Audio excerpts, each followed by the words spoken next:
దేవుని ప్రశస్తమైన నామమునకు మహిమ కలుగునుగాక.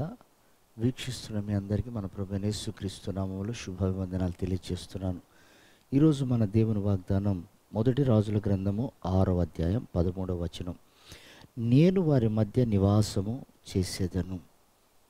సొలొమోన్ మహారాజు దేవునికి ఒక అద్భుతమైనటువంటి మందిరాన్ని కట్టించినప్పుడు దేవుడు సొలొమోన్ రాజుతో చెప్తున్న మాట, సొలొమోన్, నేను నా ప్రజలతో ఎల్లప్పుడూ నివాసం చేస్తాను అని.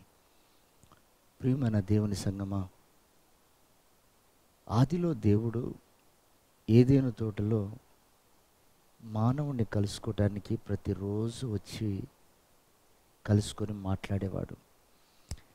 దేవుడు తన రూపంలో తన పోలికలో నరుణ్ణి చేసుకుంది ఒంటరిగా ఉండటానికి కాదు, ఎల్లప్పుడూ వారితో ఉండటానికి. అది ఆయన నిత్య సంకల్పం. అయితే విచిత్రమైన సంఘటన ఏమిటంటే, మనుషుడు ఆజ్ఞను అతిక్రమించి పాపం చేసినప్పుడు దేవుడు దూరం అవుతున్నాడు.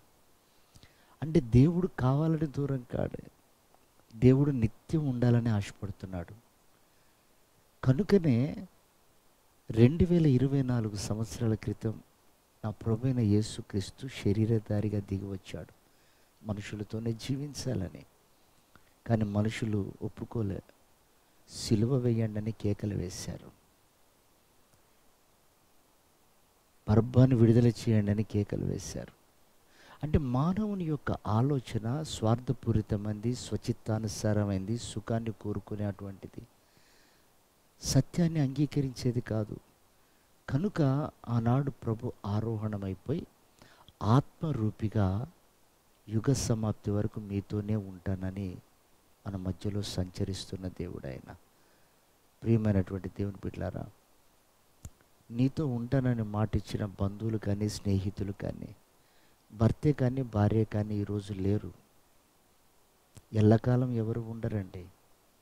కానీ నీ కొరకు నా కొరకు ప్రాణం పెట్టిన నా యేసయ్య ఆది మొదలుకొని అంతం వరకు ఆయన తోడుగా ఉండే దేవుడు. ఆనాడు ఏదేను తోటలో పోగొట్టుకున్న ఆ అనుభవానికి శరీరధారిగా దిగివచ్చి బలియాగమయ్యాడు. నేడు ఆత్మరూపిగా మన మధ్య నివాసం చేస్తున్నాడు. కనుక ఆయన నివాసం చేస్తున్నప్పుడు ఆయనకు లోబడి, ఆయనకు విధేయులమై, ఆయనను ప్రేమిస్తూ ఆయనతో కలిసి జీవించినట్లయితే మనం రేపు దినమున ప్రభు ప్రత్యక్షమైనప్పుడు ఆయనతో యుగ యుగములు ఏలుబడి చేస్తాం. కనుక ప్రియ దేవుని బిడ్డలారా, ఇది ఆయన దొరుకు కాలమని, మీకు సమీపంగా ఉన్నాడని, మీకు మరుగుగా లేడని ఎన్నో వాగ్దానాలు ఉన్నాయి. కనుక ఆయన మన మధ్య సంచరిస్తున్నప్పుడే మనలో ఉన్న సమస్త దోషాన్ని, పాపాన్ని తొలగించుకొని ఆయన వంటి వారిగా మార్చబడి ఆయన రాకడకు సిద్ధపడదాం. ప్రభు అట్టి కృప మనందరికీ దయచేయను గాక. ఆమేన్.